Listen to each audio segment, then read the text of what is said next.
আসসালামু আলাইকুম virtual viewers, সবাই কেমন আছেন? নিশ্চয়ই খুব ভালো আছেন। আলহামদুলিল্লাহ, এই রমাদানে আমিও খুব ভালো আছি। মাঝখানে বেশ কিছুটা অসুস্থ হয়ে পড়েছিলাম, দুটো রোজা আমার রাখতে পারিনি। তো আলহামদুলিল্লাহ এখন অনেকটা সুস্থ। তো অসুস্থতার কথা আমি শেয়ার করি না, কিন্তু করলাম একটা কারণ আছে, সেটা ধীরে সুস্থে বলছি। ছাদ বাগান আমার বেশ সমৃদ্ধ হচ্ছে, অপরাজিতা ফুল একেবারে ফুটেছে। প্রতিদিন এরকম আমি প্রচুর ফুল এখান থেকে তুলি। আর ড্রাগন নিয়ে খুব প্রবলেম ছিল, কিন্তু ড্রাগন আলহামদুলিল্লাহ ধরছে। অন্য অন্য গাছপালা যে আছে সেগুলো মোটামুটি হচ্ছে, অসুবিধা নেই। মোটামুটি ঝোপ জঙ্গল হয়ে গেছে। কিন্তু এই সমৃদ্ধর পাশাপাশি যেটা হয়েছে সেটা হচ্ছে ময়লা একাকার হয়ে গেছে। মোটামুটি এক সপ্তাহ অসুস্থতার মাঝখানে এরা খুব হয়ে গেছে। আর মজার ব্যাপার হচ্ছে বেলি ফুটেছে এখন। এটার একটা কারণ ছিল, সেটা হচ্ছে প্রুনিং করে দেওয়াতে।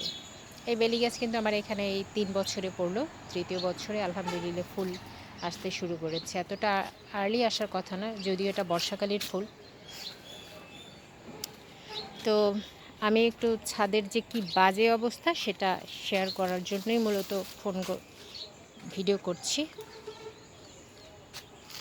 তো আলহামদুলিল্লাহ এই দৃশ্য দেখে খুব ভালো লাগছে, কিন্তু খারাপ লাগছে যে আমি ছাদে এসে বসতে পারছি না। আর কষ্টের ব্যাপার হচ্ছে এই যে আমার কি বলে জাবরুল ঝরে পড়ছে। তবে হ্যাঁ, ফল ঝরাটা কিন্তু খুব স্বাভাবিক একটা প্রক্রিয়া, ফল ঝরবে, এটা অ্যাবসলিউটলি ট্রু। বাট গাছের ডিমান্ড অনুযায়ী, গাছে যদি সেই পরিমাণ খাবার থাকে তাহলে কিন্তু ঝরার কথা না। আছে স্ট্রবেরি, আপমনি আসছে, তুলছে, খাচ্ছে। এখন আমার হচ্ছে রানার যে বের হচ্ছে এখান থেকে, এগুলো থেকে আমি গাছ করবো। মানে আমার আব্বুদের আমি স্ট্রবেরি পাঠাতে পারিনি, তাই আমার খুব কষ্ট হচ্ছে। এটা তো নষ্ট হয়ে যাচ্ছে, যে নিচে পড়েছিল। যাই হোক, তো রানার থেকে এখন আমি আবার চারা করব ইনশাল্লাহ।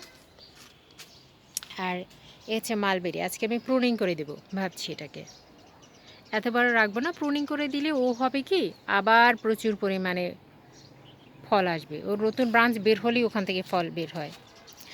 আর এই যে ছোট্ট ছোট্ট পটে একেবারে আমি লাগিয়েছিলাম হচ্ছে অপরাজিতা, একেবারে কত, এটা 150 ml হবে হয়তো, তো ওরকম। কিন্তু সবগুলোতে কিন্তু ফুল চলে এসেছি। আর দুঃখের ব্যাপার হচ্ছে আমার মনে হয় না এবছরও আমার আমলকিতে কোনো রকম ফল ধরেছে, মনে হচ্ছে না। ফুলগুলো সব ঝরে গেছে। এনিওয়ে, তো তবে আলু বোখারায় আলহামদুলিল্লাহ ফুল এসেছে।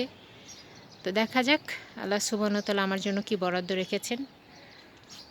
আর অপরাজিত তো দেখতেই পাচ্ছেন। আর এই যে বাঁধাকপি ফুলকপি উঠিয়ে ফেলেছি, সেগুলো ম্যানেজমেন্ট করা যে কত কাজ, আমি পাগল হয়ে যাচ্ছি জাস্ট। তবে দেখতে কিন্তু ভালো লাগছে যে মানে এত ফুল ফল সমৃদ্ধ বাগান। আর অ্যাপেল গাছটা কেমন যেন, ওর কি হয়েছে বুঝতে পারছি না।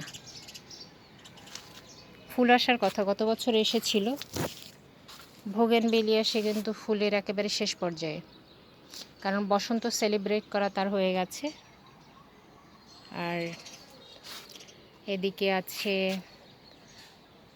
আমার, তো এখানে একেবারে ঝোপালো হয়ে গেছে তুলসীতে। আর আজকে দেখি আপুমণিকে বলে এটা কাটা যায় কি না, বাঁধা কি বলে শালগম কেটে ফেলবো। চারা করেছি মরিচের, সেগুলো পুদিনায় যে রমাদানে খাবো বলে, তো আলহামদুলিল্লাহ সেটা কিন্তু হচ্ছে, আল্লাহ সুবহানাহু ওয়া তাআলা দিচ্ছেন। আর এখানে হচ্ছে তরমুজ কিনতে পারিনি, তাই তরমুজের চারা করেছি, কিন্তু লাগাতে পারছি না, এখনও পারবো। আর খুব এলোমেলো হাবিজাবি হয়ে আছে, তো সেটাই আর কি। এত নোংরা ময়লা ধুলোবালি, এতে তো অসুস্থ হয়ে যাওয়ার কথা।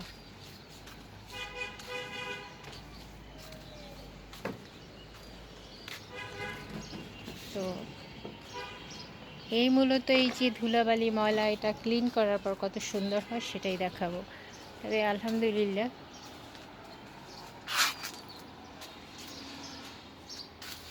টমেটো কী পরিমাণে পেকে আছে। টমেটোর আমি অনেক ভিডিও দিয়েছি আমার চ্যানেলে, কিভাবে লাগিয়েছি, কত ঘন করে লাগিয়েছি। ড্রাই হয়ে গেছে, পানি দিতে হবে, দিব। দেখি আজকে কতটুকুন কি করা যায় গাছপালা নিয়ে। আর যেটা না বললেই নয়, এই যে আনারস।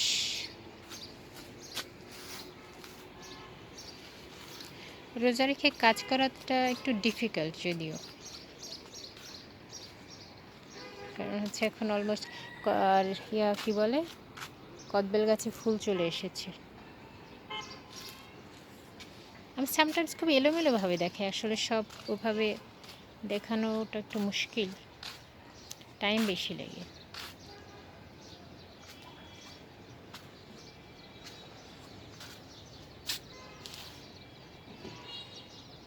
এগুলো অলমোস্ট শেষের পথে, তো দেখা যাক। আর একটা বেগুন পেকেছে, এটা পাকিয়ে এটা থেকে বীজ রাখবো। এই বেগুনটা খেতে দারুণ, তো এটাকে ভাবছি বীজ রাখবো এখান থেকে।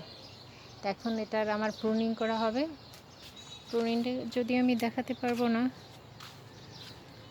এগুলো আমার একারই করতে হবে, করতে যাওয়াটা মুশকিল একা একা অবশ্যই। এই যে সব ফুল টিকবে না, কিছু কিছু ঝরে যাবে। ওকে, যাই কাজ করি, রোজ যত বাড়বে আমার জন্য তত বেশি কষ্ট হবে। Thank you.